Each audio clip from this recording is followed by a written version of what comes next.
Good afternoon and welcome to my newsletter for Friday the 16th of October. I do hope that you're well. I'm coming to you today from our sensory room.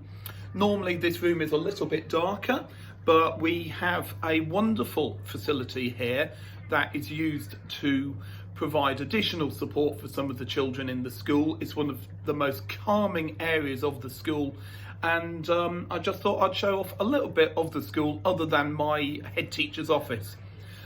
I can also hear in the background some of the fun that our early years, our reception age children are having in the background. They're outside enjoying themselves, so if you hear the odd gleeful laugh, that's what's happening there. And haven't they made a wonderful start? So, a little bit of positive news this week, I think, around COVID.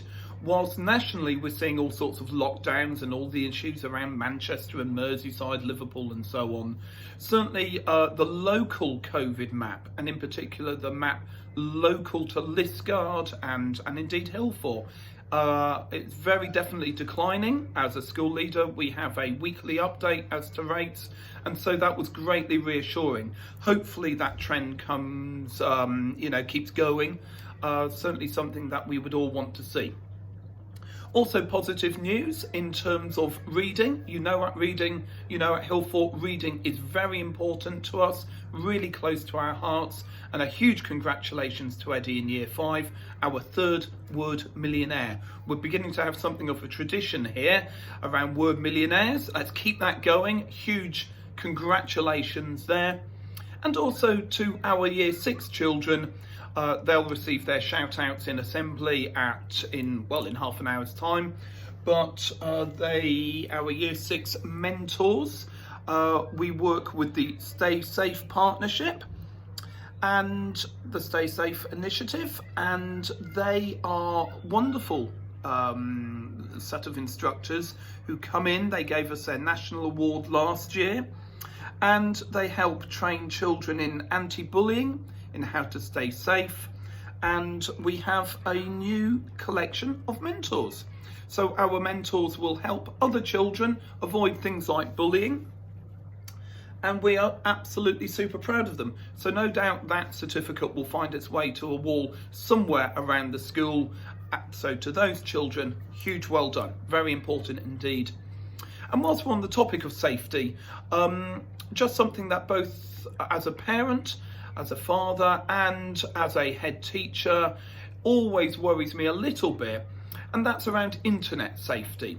Internet safety, hugely important. So often children know more than us as adults, and it's increasingly apparent, we're definitely seeing that children are on websites that are basically too old for them.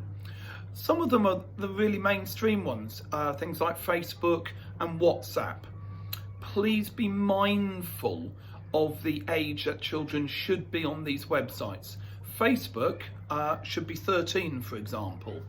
If you have a look at the saferinternet.org website, that offers so much positive and really helpful and practical advice, and I would certainly suggest that parents have a look at that at some point over the weekend, just to have a flavour of, is my house as safe as it can be? You wouldn't, not lock your door of an evening, so make certain that what's coming into the house via the tablet, the PC, the phone is just as secure. A huge bit of good news as well around our physical site. As we approach half term, we've got a number of things going on. Huge congratulations to the children who helped Mrs. Greenaway's father. Mrs. Greenaway's father is a great fan of the school and spent all day putting in some bedding plants with Mr. Borlays and Mr. Glass. So we've got the front of house, the front of the school looking really nice. The new gate is due to be fitted on the Monday of half term. The adventure playground is due to be upgraded one final time, the last bit, on the Monday of half term. And most exciting is the £250,000 money from the DFE is now working its way through from the Department for Education. Our multi-academy trust, True and Penwith, have been absolutely fantastic in the support of the school there. So it's not necessarily wow stuff, but a replacement roof, replacement guttering. It might not be the most exciting thing in the world ever, but to have investment coming from outside into the school so that we can spend school money on the more exciting things like iPads, that's absolutely wonderful news. So over the next few weeks and months, you'll be seeing contractors in and around the school, so that we have an even better, even more welcoming school for your children.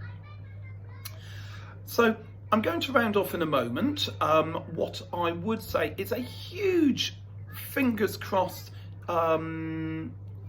Exeter Chiefs, the rugby team. They're kind of my second team.